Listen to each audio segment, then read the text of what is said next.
Une autre vérité, c'est qu'il est entré dans l'histoire par la grande porte, la porte de la bravoure et de l'héroïsme. Seulement, il faut retenir qu'il n'est pas entré dans l'histoire à cause de sa mort, mais c'est plutôt à cause de sa vie dont la mort est venue renforcer le mystère. C'est pourquoi se proclamer nationaliste sans être lumumbiste dans ce pays, je crois que c'est une escroquerie politique. On a dit beaucoup de choses sur Lumumba. Que Lumumba était communiste, que Lumumba c'est lui qui a chassé les Belges, que c'est Lumumba qui a précipité l'indépendance du Congo, que Lumumba a insulté le roi des Belges au cours de son discours. Tout ça, ce sont des histoires, des affabulations des illettrés. Ils ne connaissent pas l'histoire de ce pays. Vous êtes la réserve mondiale en termes de forêt, mais vos propres enfants manquent même de pupitres pour étudier. Vous trouvez ça normal? Pire encore, sans votre pays, le monde n'aurait peut-être pas de tablettes, peut-être pas de téléphone intelligent. Quel est le rôle que les chiens jouent dans le domaine de son maître? C'est la sécurité.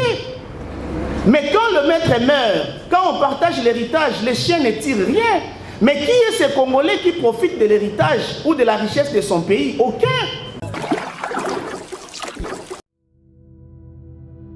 Plusieurs projets de développement sont à l'actif du député national élu de la ville de Bukavu, Didier Okito Lutundula, pour cette année 2020.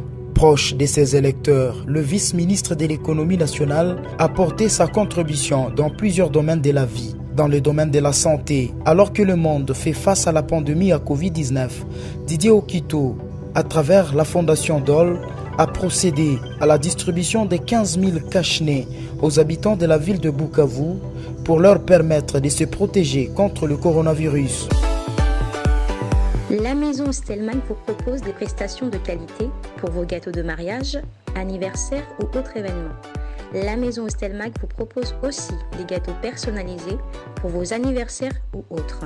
Contactez-nous au 06 63 30 36 83 ou encore au 07 81 83 15 74. Vous pouvez aussi nous contacter sur la page Facebook Hostelmag.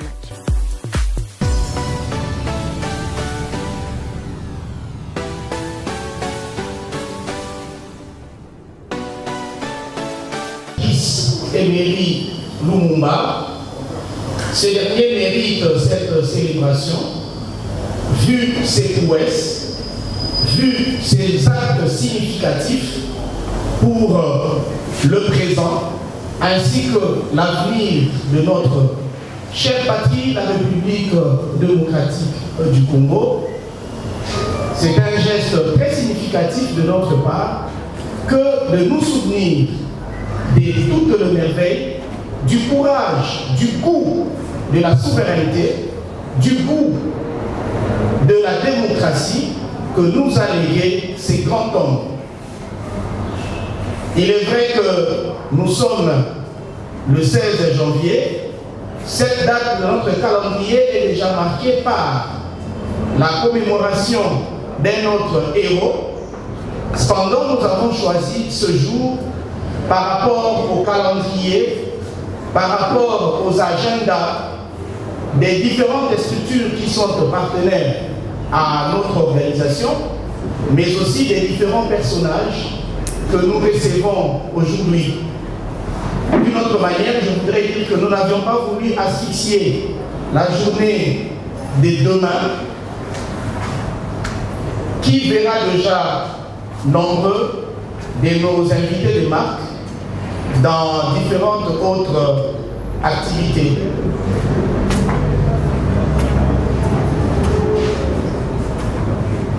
Voilà, nous recevons notre première personne ressource. Il s'agit de M. Norbert Yamayama Choukou, qui est le président de la nouvelle vision panafricaine, un lumumbiste par excellence. Au cours de la conférence, nous allons consommer ce que cet homme, ce grand lumumbiste a prévu pour nous. Alors, mesdames, messieurs, c'est déjà le début de notre activité. Puisque nous parlons Lumumba, Quand on parle de Lumumba, on parle nation. Quand on parle de Lumumba, on parle république. Je vais donc vous demander de bien vouloir nous lever. Nous allons chanter l'hymne national. Debout Congolais, unis par les sorts, unis dans l'effort pour l'indépendance. Longtemps courbés, et pour les noms, prenons les plus belles élans, fièrement saluer dans béni Congo, les aïeux Congo, au pays Congo, bien-aimé Congo, nous peuplerons consolés, nous assurerons ta grandeur. 30 juin au doux soleil. On peut acclamer très fort. Il néglige plus ou moins les nôtres propres. À travers des activités telles que celles qui nous réunissent en ce lieu, nous allons également encourager les uns les autres à s'intéresser à ce que nos héros, nos martyrs, nos modèles ont pu réaliser à notre profit. Pour ce faire, je vais inviter les directeurs généraux de la bibliothèque citoyenne pour un mot de circonstances et puis nous allons lancer notre conférence. Monsieur Babi Balukuna, est-ce qu'on peut applaudir pendant que...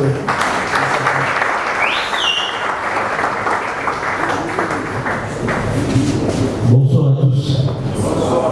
Nous commençons par nous excuser pour le retard.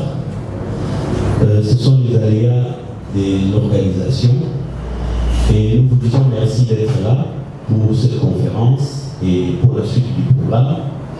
Le plus important dans le cadre de cette conférence, c'est d'écouter les conférenciers qui vont nous apprendre sur le parcours, le combat et bien entendu la vision de Patrice Emery Lumumba qui pour nous Congolais est un héros. Pour cela, nous pouvons nous lever pour observer une minute de silence en mémoire non seulement de Lumumba lui-même, mais des pères de l'indépendance qui ont connu la mort comme lui. Merci de se lever.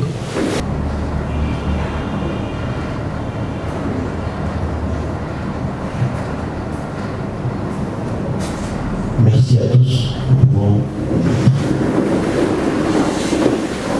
Nous allons prêter toute notre attention à ce que nous allons entendre ce jour. Il y aura une étape pour les questions-réponses. Tout ce que nous avons comme zone d'ombre sur le Lumumba et bien sûr sur sa lutte, nous aurons le temps de poser des questions aux connaisseurs ou aux experts en la matière qui vont suffisamment nous enrichir. Une bibliothèque, comme on vient de le dire ici, ce ne sont pas seulement des manuels scolaires parce que nous travaillons avec des écoles, mais c'est aussi l'ensemble de l'histoire du monde, pourquoi pas en particulier l'histoire de notre cher pays du Congo, la République démocratique du Congo. Voilà pourquoi votre bibliothèque, en connivence avec les différents partenaires, dont le cœur du Congo, ce nouveau parti politique, dont on parlera brièvement vers la fin de la conférence, la bibliothèque a bien voulu réveiller dans nos souvenirs, pour ceux qui ont l'âge d'avoir vécu tout ce qui s'est passé à l'époque de Lumumba, mais surtout d'enrichir la conscience collective, la connaissance de la jeune génération sur ceux qui ont mené un combat sérieux, ardent, afin que vous et nous soyons aujourd'hui libres dans l'expression, libres dans la façon de penser, libres dans la liberté, bien sûr, d'association et dans plusieurs mouvements que nous menons. Et comme vous savez, le combat n'est pas encore terminé, nous le poursuivons. C'était là mon mot d'introduction. Je vous remercie et acclamez pour vous-même. Merci. Je suis arrivé ici incidemment. Parce que hier, j'étais en train de passer et j'ai vu un écriteau sur lequel on a écrit « Célébrons Lumumba ». C'est comme ça que je suis entré pour voir ça. Et j'ai rencontré M. Albert qui m'a dit qu'il y aurait une conférence et que je pourrais peut-être rentrer ici pour dire un mot. Et la biographie de Lumumba, je crois que c'est connu de tous. La biographie de Lumumba, je crois que c'est connu de tous. Et j'ai publié à ce sujet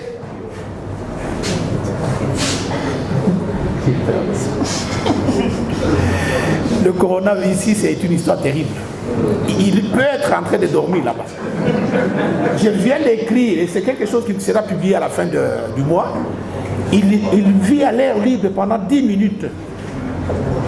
Donc, ça peut être un micro déjà contaminé. Si je me fie à ça, c'est pour ça que je préfère même parler sans micro. C'est une voix d'enseignant, je crois que ça porte assez loin. Je crois que ça va. Donc, j'ai écrit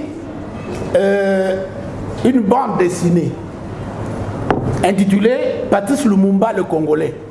Vous vous souvenez qu'il y a un temps où un certain Kwebe Kimpele avait commencé à raconter que Lumumba était d'origine rwandaise. Je crois que vous l'avez entendu. C'est comme ça que j'ai écrit ça. Pourquoi j'ai opté pour la bande dessinée? Parce qu'il y a un proverbe chinois qui dit que l'image vaut 1000 mots. Et comme l'a dit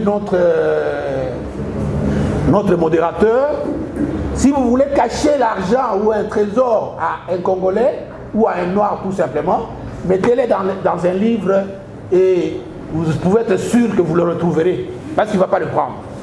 C'est comme ça que j'ai écrit tout en bande dessinée. Donc, Lumumba en bande dessinée de sa naissance jusqu'à sa mort. J'ai écrit aussi en bande dessinée toujours sur le prophète Simon Kimbangu. Lumumba, c'est Patrice Lumumba le Congolais, et le prophète Kimbangu, c'est le prophète Simon Kimbangu, le plus grand et le plus illustre des Congolais. On n'est pas venu parler de ça ici, mais je donne quand même les titres des ouvrages que j'ai écrits. Et le troisième, c'est sur Étienne Tshisekedi. J'ai écrit aussi en bande dessinée. Tu l'as, j'imagine, Joseph. J'ai écrit, mais là c'était un petit format. Un petit format, c'est déjà sorti. C'est ça qu'on avait présenté le jour de ses obsèques au stade. Là c'est le format A4, ici c'est le format A5. Donc, Étienne Tshisekedi est un homme d'exception. Quand on m'a demandé d'intervenir, j'ai pensé que l'essentiel serait dit par les orateurs qui avaient été programmés normalement. Parce que moi, c'est vers les 15 heures que je suis passé par ici. Après avoir vu l'écriteau, je suis entré. Mais je voudrais quand même relever un certain nombre de choses, de petites choses. Des petites choses qu'il faut que chacun de nous connaisse. D'abord, une vérité dont je suis certain, c'est que Lumumba appartient à une race de météores, dont la race continue d'illuminer le firmament longtemps après leur passage. De Lumumba, il n'y en aura pas. Même M. Kabila ne l'a pas approché d'un iota, ne l'a pas atteint à la cheville. Lumumba, c'est un phénomène exceptionnel. Une autre vérité, c'est qu'il est entré dans l'histoire par la grande porte, la porte de la bravoure et de l'héroïsme. Seulement, il faut retenir qu'il n'est pas entré dans l'histoire à cause de sa mort, mais c'est plutôt à cause de sa vie dont la mort est venue renforcer le mystère. La vie de Lumumba était pleine comme un œuf.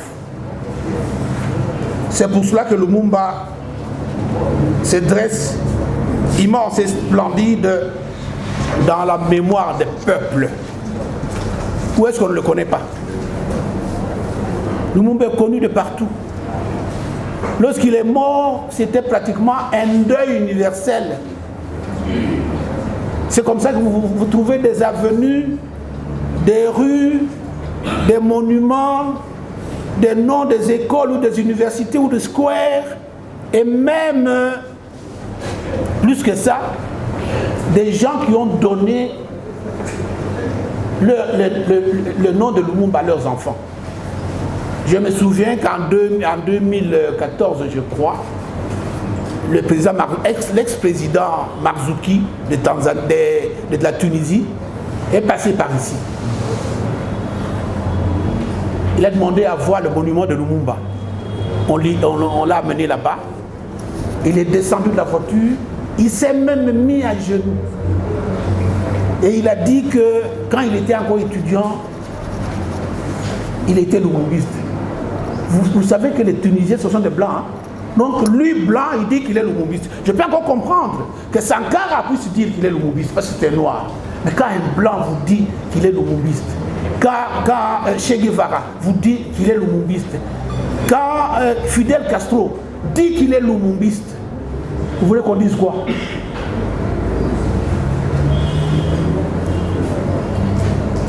Le titre de la conférence, c'est à propos du lumumbisme. Chez nous, en République démocratique du Congo, il faut considérer le lumumbisme comme étant le siège du nationalisme. Le centre nerveux de la conscience et le bras droit du Congo. Alors je pose une question, je vous pose une question. Peut-on être nationaliste dans ce pays sans être lumumbiste? La réponse est non.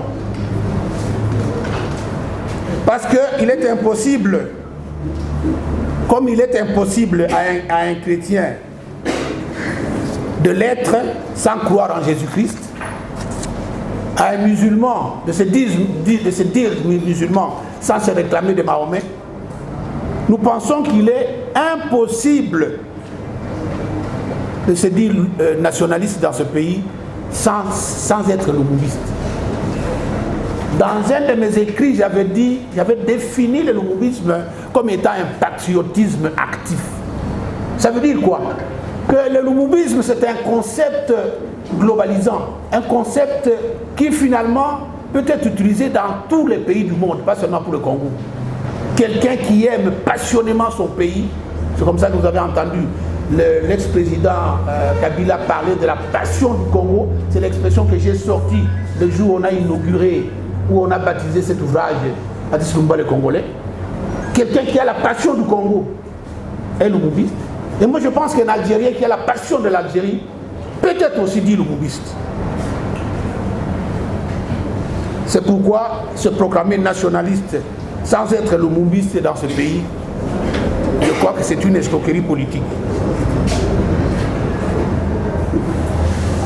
Le lumumbisme, moi je le définis comme étant un patriotisme actif. Nous avons prévu d'organiser un colloque international au cours de cette année. Ça fait 60 ans depuis qu'il est mort. Nous allons organiser un colloque international. Je tombe à point nommé parce que cette structure, je ne la connaissais pas. Et le thème, ça sera hommage à Patrice Lumumba. À cette occasion-là, nous allons vernir un ouvrage, pas de bande dessinée, intitulé Patrice Lumumba, un héros national mal connu.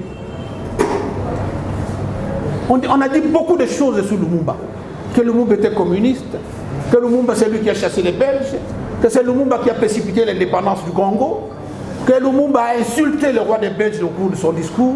Tout ça, ce sont des histoires, des affabulations des illettrés. Ils ne connaissent pas l'histoire de ce pays. Et dans cet ouvrage-là, nous allons remettre la pendule à l'heure. Par exemple, je fais un exemple. La date du 30 juin 60 n'a pas été fixée à Lumumba.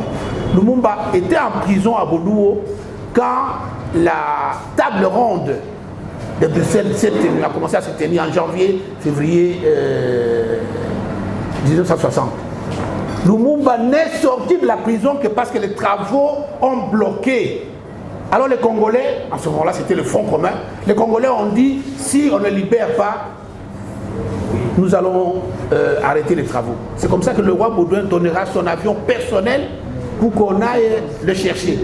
L'avion est arrivé à Elisabethville et le vice-gouverneur général qui était à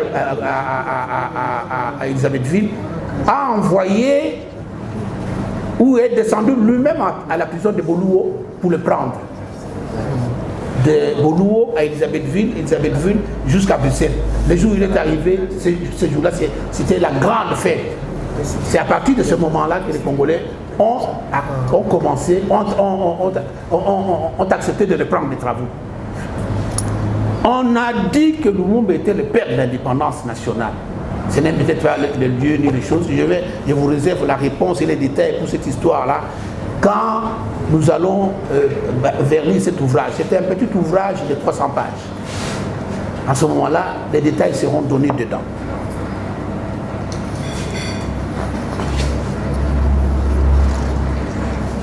Pour un lumumbiste, Lumumba n'est pas seulement un caractère et un langage. C'est aussi une pensée encore actuelle et qui continue à demeurer valide en présence des problèmes de notre pays. Tout ce que Lumumba a dit peut nous aider à trouver solution dans les différents problèmes que nous connaissons aujourd'hui dans ce pays. C'est pourquoi notre credo à nous, moi je ne suis même pas lumumbiste. Moi je ne suis pas lumumbiste. Le lumumbiste, c'est tout le monde qui peut se dire lumumbiste. Je suis plus que lumumbiste. Moi je suis un lumumbâtre. Un mot nouveau. Un mot nouveau. Un lumumbâtre. Quand on dit rougeâtre, ça veut dire qu'il approche du rouge. Quand on dit noirâtre, ça veut dire qu'il approche du noir. Moi, je suis un Lumumbâtre. C'est-à-dire que je me considère comme étant un autre Lumumba. Et je n'ai pas peur. J'écris ces choses-là. Je sais que c'est dangereux, mais je le fais. Parce qu'après Lumumba, nous avons écrit sur Laurent Désiré Kabila, ce n'est pas encore sorti. Nous avons écrit sur Simon Kimbangu, un homme que Lumumba avait apprécié aussi. Ça, c'est déjà sous presse. Après ça, nous allons traverser à Brazzaville. Nous allons écrire sur le commandant Marien Ngouabi. Nous allons aller en Angola pour écrire sur le docteur Agostino Neto, le premier président de l'Angola. Et nous allons monter un peu plus haut en Afrique pour écrire sur l'ingénieur Amilcar Cabral. Et enfin, terminer cette série de bandes dessinées sur ou avec le capitaine Thomas Sankara. Donc ce sont des révolutionnaires, des gens qui auraient pu changer la face de cette Afrique s'ils étaient encore vivants. Je ne suis donc pas lumumbiste, moi je suis un lumumbâtre.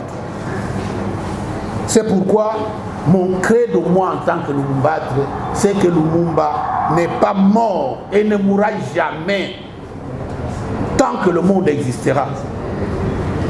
Il demeure pour les peuples en lutte en général et les Congolais en particulier, une source inépuisable d'inspiration et de courage. Lumumba est et restera un symbole inoxydable et cela transpire dans la façon dont il s'est défini lui-même et qui met en exergue son étoffe d'homme au métal rare qu'il était quand il disait solennellement: pour le peuple, pour mon pays, je n'ai ni père ni mère, je ne suis d'aucune tribu, d'aucune religion, je ne suis pas un homme, je suis une idée.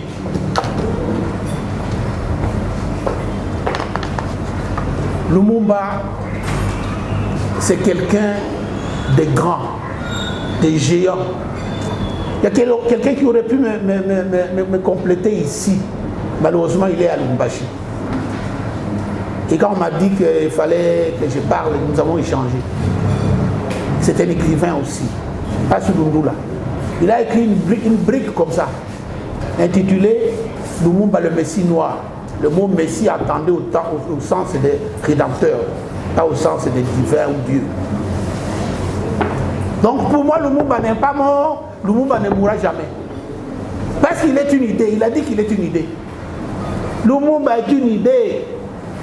Mon vœu le plus ardent, c'est qu'il y ait d'autres Lumumba. Parce que lui, il est unique. D'autres Lumumba. S'asseoir. Babi, félicitations pour ça. Je voudrais également saluer tous ceux qui ont accepté de passer cet après-midi avec nous. Parce que nous sommes reconnus trop paresseux. Et le pays n'avance pas. Parce que nous aimons bien les raccourcis. Et nous n'avons pas le temps pour passer pour des questions de réflexion. Et pourtant, la libération effective d'une société passe essentiellement par des discussions, par l'échange d'informations, par la connaissance. S'il n'y a pas de connaissance, il n'y a pas de libération. Et donc, vous qui avez accepté naturellement d'être ici, coup de chapeau pour vous. Je salue de passage, n'est-ce pas, le professeur Sumbu, que je connais de nom. La bibliothèque citoyenne nous a permis d'être ensemble. Et donc, coup de chapeau, prof, il faut descendre au ras du sol. Il faut inoculer, populariser votre science. Ça va aider le pays à avancer. On en a besoin. On en a vraiment besoin. Bez, on est ensemble. Coup de chapeau. Le Bolalo Ilondo. Ça, c'est mon compagnon de tous les temps, avec qui nous bossons pour que nous puissions restaurer la spiritualité authentique dans notre pays. Cette formalité déjà terminée, je voudrais aborder le sujet. Il m'a été demandé de réfléchir un peu sur l'impact de l'héritage de Lumumba dans l'action politique de notre pays 60 ans après l'indépendance. J'ai beaucoup aimé quand le professeur Sumbu dit que Lumumba c'est une idée. Lumumba est à la fois absent mais présent. Lumumba c'est un leader visionnaire. C'est un leader qui a voyagé dans le temps, 50 ans, 100 ans, et qui est revenu, il nous a embarqués, il est parti, mais bon, voilà, nous sommes en train de marcher. Alors, il a laissé quoi? C'est ça la question. Et c'est cela la question qui m'a été posée. Qu'est-ce que nous pourrons profiter de lui pour que nous puissions véritablement affirmer que Lumumba est un personnage exceptionnel? D'où réside son exceptionnalité? Voilà la question que je vais tenter véritablement de répondre. Je n'ai que 15 minutes. Je ne reviens pas sur la présentation de Lumumba lui-même. Certainement que Lumumba, il est né au village qu'on appelle un petit village Onaloa dans l'Insankourou, territoire de Katakokombe. Il est né le 2 juillet 1925. S'il est encore vivant, il aurait pu avoir 90 ans, je crois, 95 ans. Voilà. Et voilà. Il était même moins âgé que Cheikh Anta Diop. Il serait en vie parce que c'est la même génération de Kizenga. Mais Lumumba, il a commencé à étudier chez les catholiques. Ses parents sont des catholiques. Toujours visionnaire, toujours curieux. Il a eu des petits soucis à l'école et il a été chassé. Il est parti terminer son école primaire chez les protestants. Et quelqu'un qui termine l'école primaire et qui prend son chemin, à l'époque, dans les années 40, c'est pas si facile de quitter son village et aller vers la ville. Mais il va transiter par Kindu. Et de Kindu, il va avancer jusqu'à Kisangani. À l'époque, c'était Stanleyville. Imaginez-vous un gars qui vient du village, qui ne connaît personne, et qui arrive et qui se débrouille.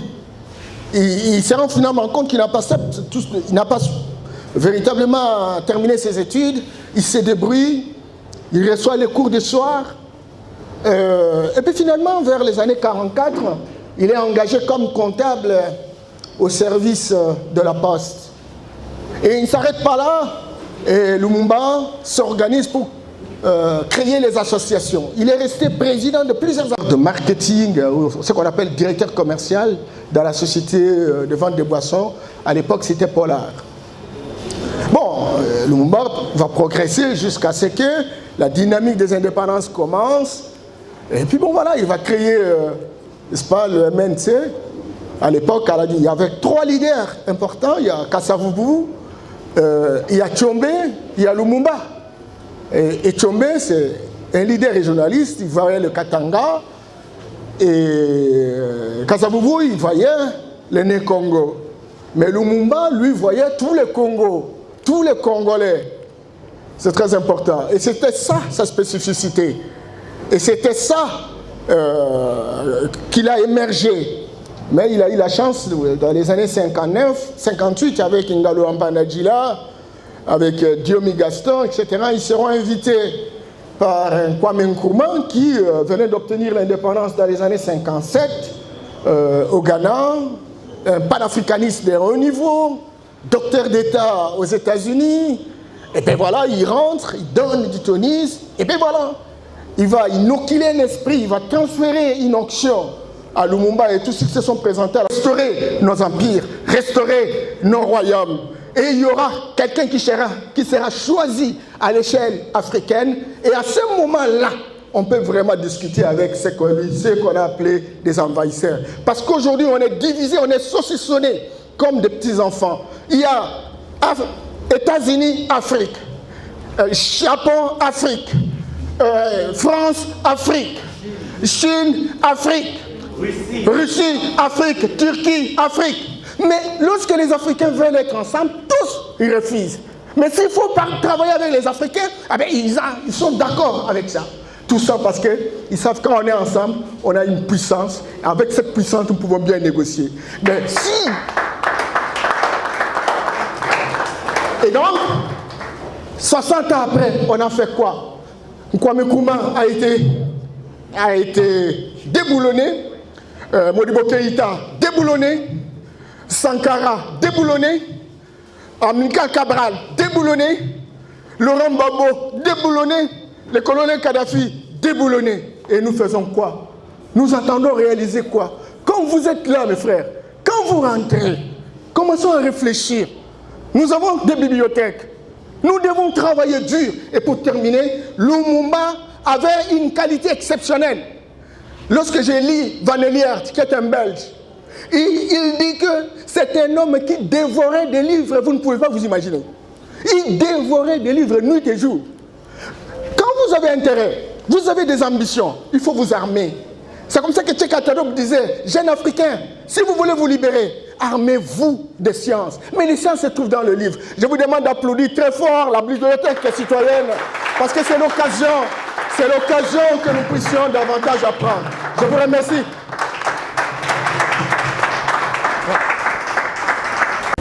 Après cette conférence, disons, après les différents exposés des personnes ressources, vous aurez droit à poser des questions et ces dernières vont répondre. Puis, ça sera une cérémonie d'échange des vœux qui sera accompagnée, qui sera suivie d'un concert qui sera donné pour honorer Lumumba et pour nous honorer, nous qui sommes déjà lumumbistes et qui les devenons désormais. Et cela sera accompagné bien entendu d'un buffet.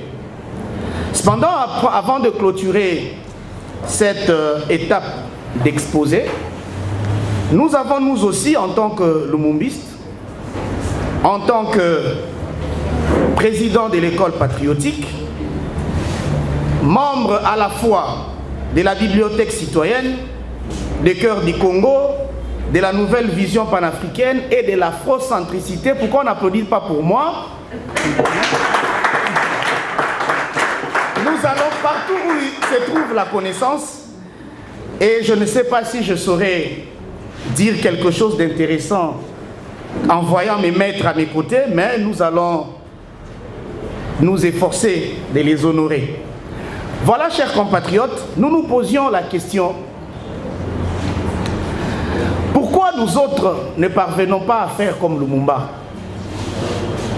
Et pourtant, c'est presque tous les jours où chaque année qu'on déverse dans nos oreilles des informations telles que celles que nous venions d'écouter tout à l'heure.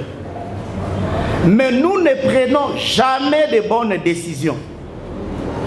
Lumumba est mort, l'individu Lumumba était seul. Imaginez qu'après lui, nous tous soyons Lumumba. Pensez-vous que tous les charlatans là, occidentaux, je ne sais pas, communauté internationale, machin truc, auront un mot à dire à un Congolais? Est-ce qu'ils pourront corrompre un Congolais avec de minables sommes pour nous trahir entre nous? Est-ce qu'ils peuvent se servir de nous comme leurs valets, comme leurs marchepieds, comme des va-nu-pieds, tels que nous les voyons aujourd'hui? Nous avons l'habitude de dire dans la cité que Ndokia Congo est un Congolais. Mais on ne se pose pas la question en quoi Congolais est un Ndokia Congo. Moi je tente d'y répondre. C'est parce que les Congolais sont des complices de la situation qui sévit dans leur pays. Nous sommes nous-mêmes des complices. Parce que nous connaissons les plans diaboliques de ceux qui nous veulent du mal. Nous le connaissons fort bien. C'est tous les jours qu'à bord des véhicules, nous tenons des petites discussions. Nous dénonçons tous ces petits jeux. Mais quand est-ce que nous allons prendre des bonnes décisions? Et Lumumba a marqué son temps parce qu'il avait pris des bonnes décisions. La décision de faire table rase. La décision de dire nous en avons ras-le-bol. Il faut commencer dès maintenant. Il y a des gens parmi nous qui pensent qu'il faut atteindre un certain âge pour commencer à servir son pays. Mais si on vous dit l'âge qu'avait Lumumba, à comparer à l'âge que j'ai maintenant, je suis son grand frère. Je suis le grand frère de Lumumba. Certains parmi nous ici sont aînés à Lumumba. Mais vous n'avez pas de gêne qu'un jeune homme de l'âge de Lumumba fasse tout ce que Lumumba a fait, réalise ce que Lumumba a réalisé, et vous vous attendez encore. Vous attendez qu'on vous nomme au sommet de l'État. Vous attendez qu'on vous vote et que vous trouvez un siège au sein de l'Assemblée nationale ou dans l'une des assemblées. Vous attendez de devenir bourgmestre. Vous attendez... Vous êtes la réserve mondiale en termes de forêt. Mais vos propres enfants manquent même de pupitres pour étudier. Vous trouvez ça normal? Pire encore, sans votre pays, le monde n'aurait peut-être pas de tablettes, peut-être pas de téléphone intelligent. Mais lorsque vous possédez ces téléphones-là, vous passez le plus de votre temps à vous photographier, à publier, comme pour faire voir à tout le monde que vous êtes heureux, alors que les autres ne vous considèrent que comme des chiens. Et le téléphone est devenu tellement un luxe que même nos jeunes gens doivent se servir des machettes pour posséder un téléphone. Est-ce que cela peut révolter un Congolais? À quel prix nous voulons tous vendre le Congo? Puisque je ne compte pas parler assez, je vais surprendre rapidement certains ou tous mes compatriotes ici présents. Lumumba a découvert que tous ceux que vous aviez appelés vos amis, que dans le cours d'histoire on nous présentait comme des bienfaiteurs, des explorateurs, missionnaires, n'étaient que des bandits, n'étaient que des sorciers. À l'occurrence, M. Jean-Jacques Charles, que vous avez toujours appelé Diego Cao. Est-ce que vous avez déjà eu le courage, même dans le cours d'histoire, quand on vous demande qui a découvert l'embouchure du fleuve Congo, dire que vous ne connaissez pas, ou inventer même le nom de l'un de vos ancêtres? Vous ne le faites pas. Mais licenciés, docteurs, compilateurs des efforts scientifiques des autres, qu'on appelle abusivement docteurs, avec vos cravates très jolies, vous acceptez qu'un monsieur pouvait quitter chez lui pour vous faire découvrir votre propre embouchure?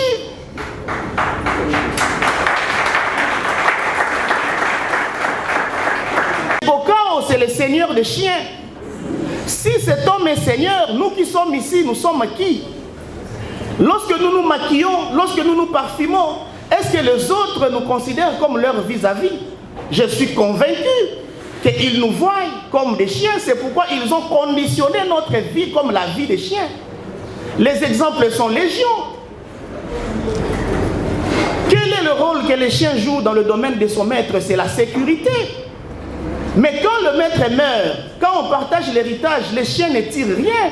Mais qui est ce Congolais qui profite de l'héritage ou de la richesse de son pays? Aucun. Vous vous battez même entre vous-même parce que chacun de nous veut protéger son maître esclavagiste et c'est honteux.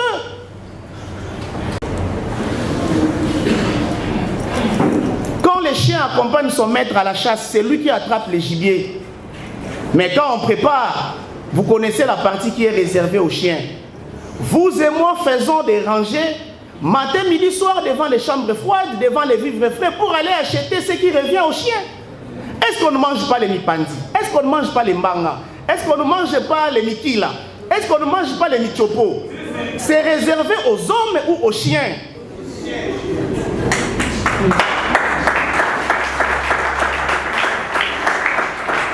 Et peut-être pour finir, lorsqu'on construit la maison du chien, qu'on appelle la niche, il n'y a aucune discussion entre le chien et son maître. Le maître construit selon sa volonté, c'est lui qui définit la taille. Mais lorsqu'on a saucissonné notre continent à la conférence de Berlin, qui était présent, qui a donné son avis ou son point de vue? Personne. Et ce qui fait encore mal, c'est qu'on pose la question. Pourquoi nous voulons partager l'Afrique sans les Africains?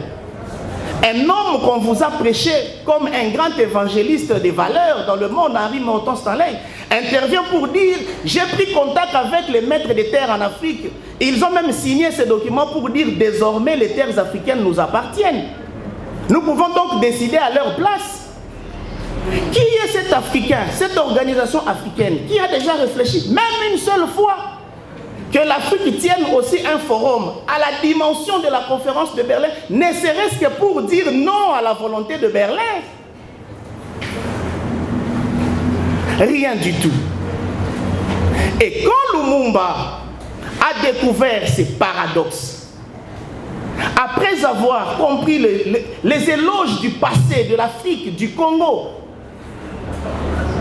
il dit non, c'est encore possible que nous pouvons retourner à la case de départ, que nous vivions encore cette plénitude, que nous soyons encore ces peuples respectables, ces peuples forts, ces peuples qui à l'époque pouvaient même prêter de l'argent à des communautés extérieures, même au Vatican. Mes aînés sont là, je ne sais pas si j'ai dit faux. Et aujourd'hui, c'est regrettable. Donc, très chers compatriotes, je nous encourage à aimer les Congos. Et nous ne pouvons pas aimer les Congos si nous ne faisons aucun effort de connaître les Congos. Connaître d'où nous venons, connaître tout notre parcours, connaître où l'on est. Mais encore, si nous voulons sortir de ce gouffre et imposer notre épanouissement voulu, nous avons donc intérêt à être des Lumumbatres, comme l'a dit mon aîné ici, à qui je demande encore des applaudissements. Nous voulons que chacun de nous, en sortant d'ici, devienne un autre Lumumba.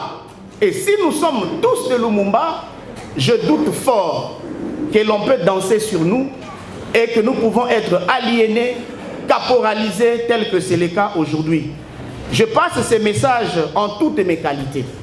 De membre de l'école patriotique, membre de la nouvelle vision panafricaine, membre de l'afrocentricité internationale, membre des actions concrètes pour le Congo, membre de Congo Ma Passion, membre de Cœur du Congo et votre très cher compatriote, je vous remercie.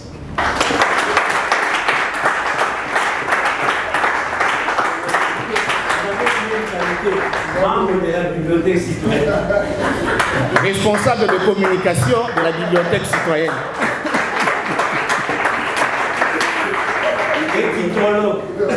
Maintenant là, je ne suis plus conférencier, personne ressource, comme c'était le cas tout à l'heure. Je redeviens modérateur. Je vais maintenant donner la parole à vous qui nous aviez suivis. Bon, tous on sait que le temps est suffisamment passé, mais c'était quand même important parce que nous n'avons pas raconté ce qu'on nous raconte dans les Bossolo et consorts.